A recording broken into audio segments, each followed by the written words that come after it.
This is the Good Governance Radio. You are listening to GGR, Good Governance Radio. Stay with us. Good Governance Radio.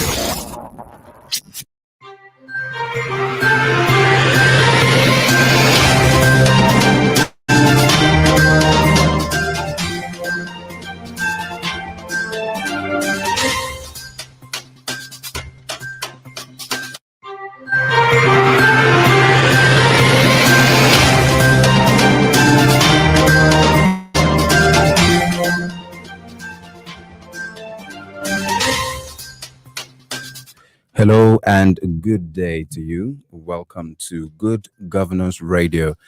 Good Governance Radio is an online radio station that brings to you everything that is concerned with politics. My name is Akimbo Oluwatobiloba David, and today we will be discussing the headlines across different newspapers.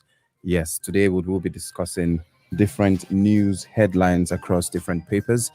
For you to join us, you can join us on our Facebook page or on our Instagram page, or you can go straight on to www.ggr.com.ng, where you can listen to us stream live audio all through the day. Very quickly, without wasting your time, we'll be going straight to the news for the papers.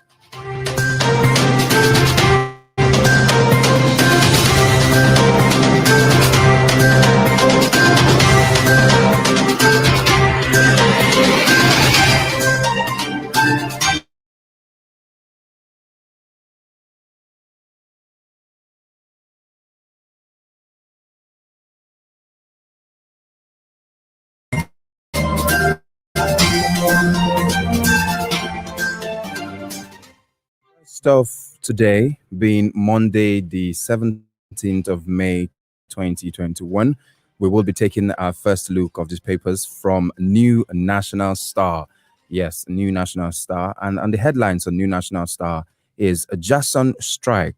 We are suffering, lawyers cry out, which can be found on page 4 of the New National Star. As the strike embarked upon by the Judicial Staff Union of Nigeria, JASUN, entered its sixth week. There are strong indications that lawyers may be forced to close their chambers and look for other ways to survive. Nigeria has a population of 70,000 lawyers, and 620 of the legal practitioners conferred with the title of Senior Advocate of Nigeria, SAN, between 1975 to 2021. This title is conferred on legal practitioners who have distinguished themselves in the legal profession. Senior lawyers who spoke in separate interviews with the New National Star described the economic hardship resulting from a lack of steady flow of income as a sacrifice they must take to get what they want, adding that the outcome of the strike would be favorable to the legal profession in the long run. However, they said if the strike lingered, things might take a drastic turn, as they had workers and junior lawyers who depended on them for salaries. Apart from senior lawyers who described the strike as frustrating, some junior lawyers said that the economic hardship was taking a toll on them, as they relied solely on their salaries, which were paid from revenue accruable to their law firms from litigations that they handled. Yes, this is under the headline Jason strike. We are suffering, lawyers cry out. You can check for the rest of this story on page 4 of the New National Star. Some more stories when we come back.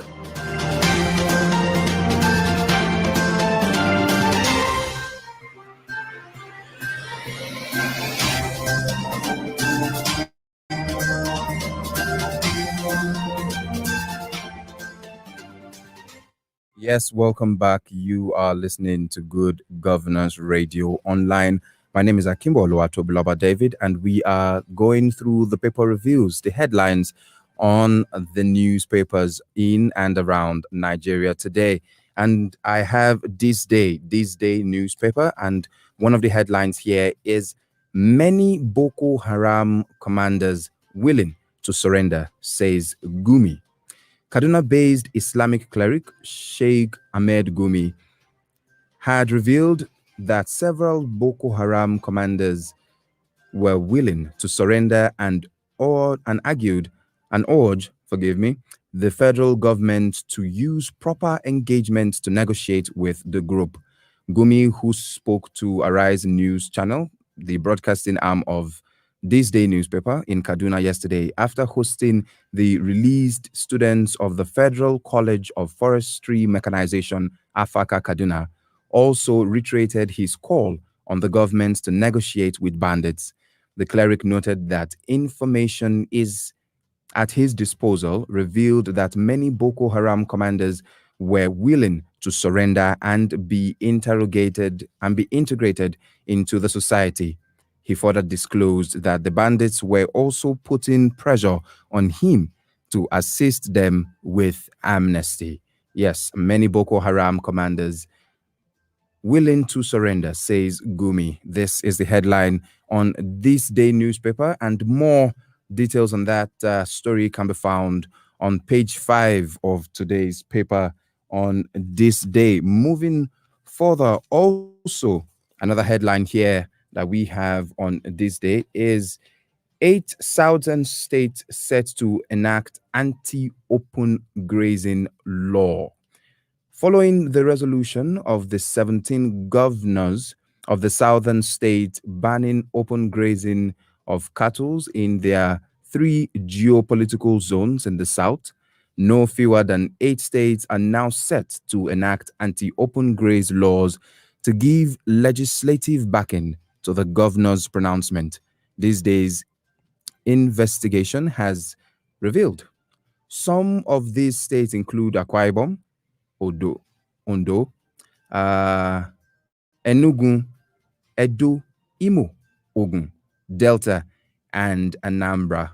This is coming as the Apex Igbo socio-political organization and the southern state legislators have declared their support for the anti-open grazing law as pronounced by the 17 governors of the southern states ban a few days ago. More of this story, of course, can be found on This Day, yes, page about the enactment or giving legislative backing to the open grazing, the anti-open grazing ban that the southern state has proclaimed a few days ago. A little break and we will be back.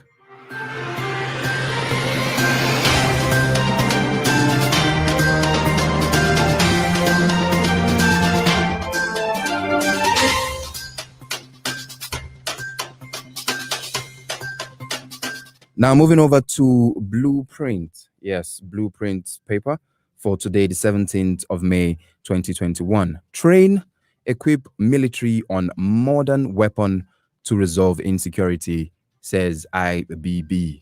The former military president, General Muhammad Babangida, has called on the federal government to equip the military with modern weapons, train them on how to deploy same to dissolve the insecurity issues across Nigeria. Speaking on a BBC Hausa program on Sunday in Kaduna, General Babangida said the Nigerian military was doing a lot to address the multifaceted insecurity challenges such as banditry, kidnapping, and insurgency, while calling on Nigerians to rally behind them to find lasting solution to the menace. Babangida said he was preferring advice to government on the insecurity raging the country, which has crept into Niger State, believing the issue would soon be resolved once the right thing is done. He said it has become necessary for citizens and governments to synergize and work together. Yes, more on this story can be found in Blueprint, page 12.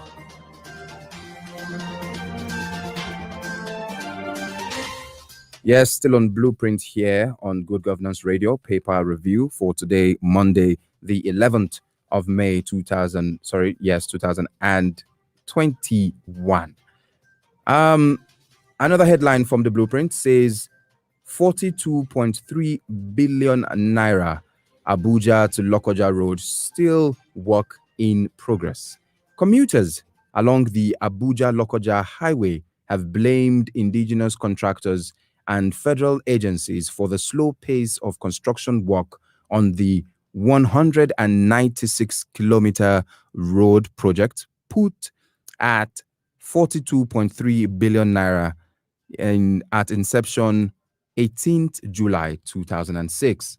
The commuters lamented the lingering deplorable condition of the road and the snail speed approach to the project awarded by the Olusegun Obasanjo administration with a 30-month completion. They said that the project had not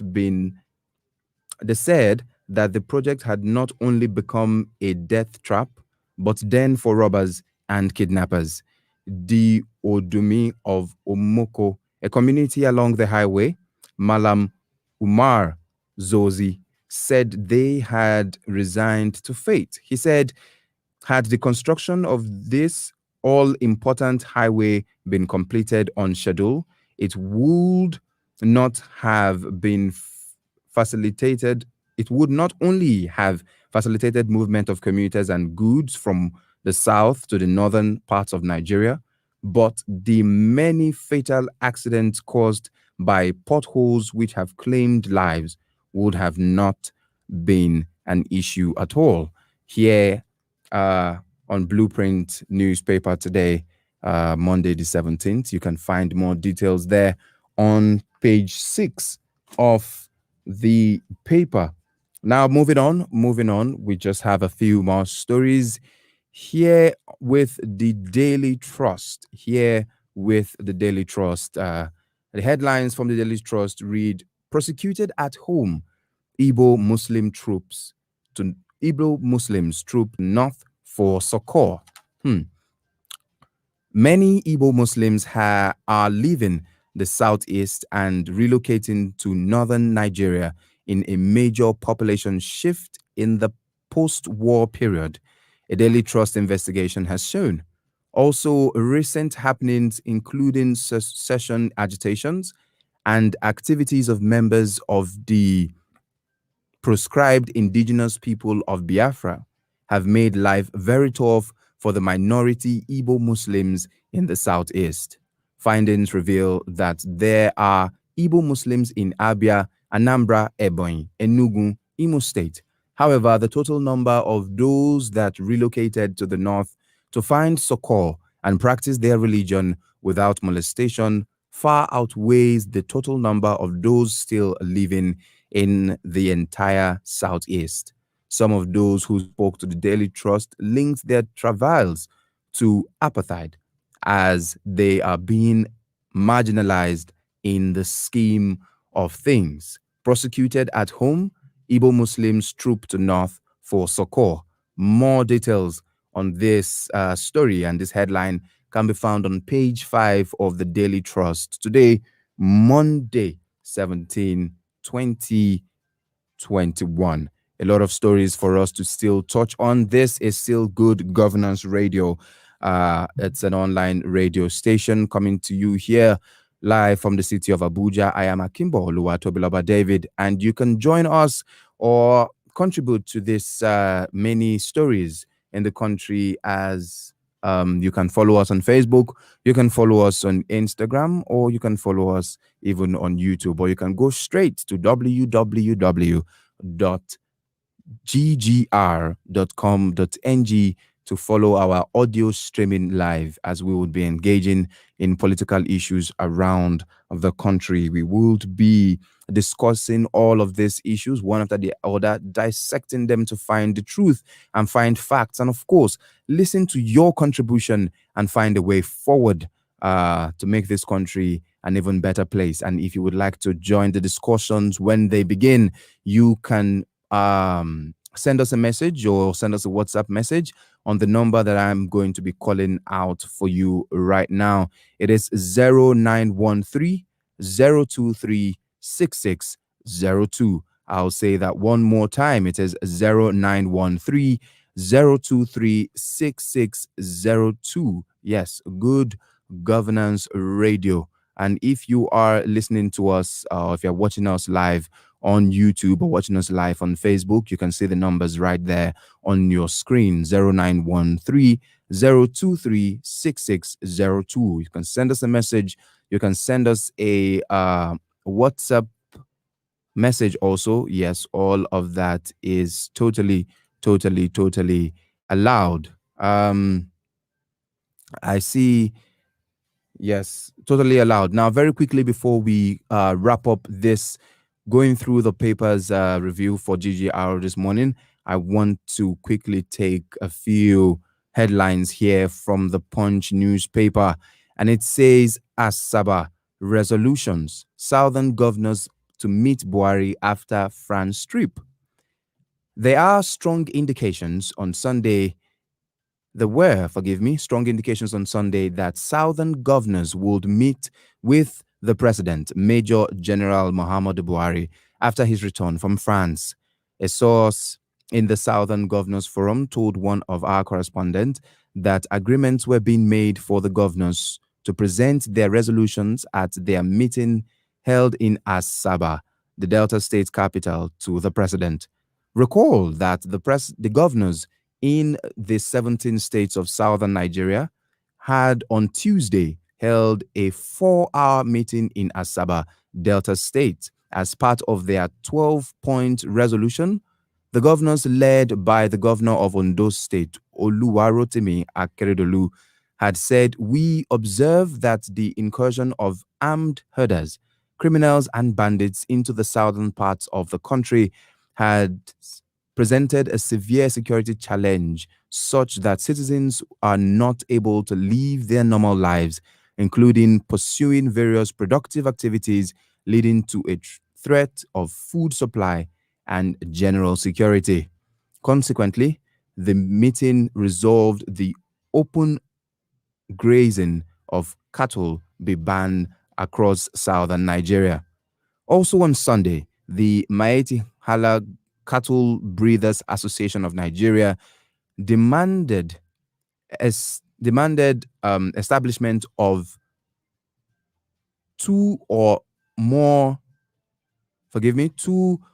three models of ranches as part of measures to put an end to open grazing.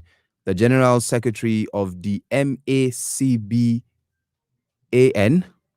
who said this in an interview with The Punch on Sunday, begged southern governors over the ban on open grazing. He urged the federal government to assist state government in establishing model branches. He said the governors should consider the plight of pastoralists that would be affected, that is, herders and other people involved that will be affected by their declaration, saying some of them were born and brought up in the southern states. There is more on this story, more details on this story in the Punch newspaper of today, 17th of May, 2021. You can find that on page 2. Yes, and yes, you can find all of that now. Just in right now, also from the Punch, is this last headline for today that says the Senate Committee on France has sent out, the Senate Committee on Finance has set out investigations and invitations to heads of 60 government-owned firms to start appearing before it from this week. They are to explain their failures to remit various funds running into about 2 trillion naira to the Consolidated Revenue Fund account of the federal government. Yes, there are more details. I'm trying to find out more details about this story here on Punch. Yes. And the headline, forgive me, once again, is unremitted 2 trillion naira.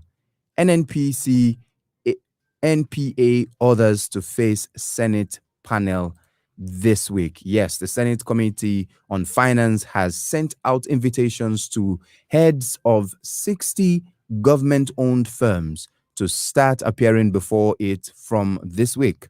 They are to explain their failure in remitting various funds running into 2 trillion naira to the Consolidated Revenue Fund account of the federal government. Investigations by the correspondents of Punch revealed that the secretariat of the committee had dispatched letters of invitations to the affected agency, which contain dates when they are expected to appear. Some of the 60 government-owned firms already summoned, according to a list obtained from the panel's secretariat, are the Central Bank of Nigeria, the National Petroleum Corporation, the Nigeria Customs Service, and the Nigerian Marine and Safety Administration Agency. The chairman of the Senate panel, Solomon Adiola, said the probe was important so that the government would raise enough money to fund the budget. He said that the full-scale investigative hearing would also enable the National Assembly to identify various leakages of government revenue which had been leading to budget deficits. More details on this story can be found, of course, in the Punch newspaper for today, Monday, the 17th of May.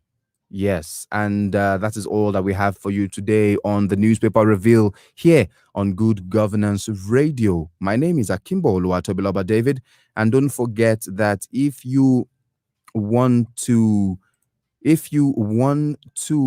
get to be a part of these conversations on our platforms, you can check us out on Facebook, on YouTube, on Instagram, Good Governance Radio, or you can go straight to www.ggr.com.ng and be a part of this conversation that is happening right here, right now.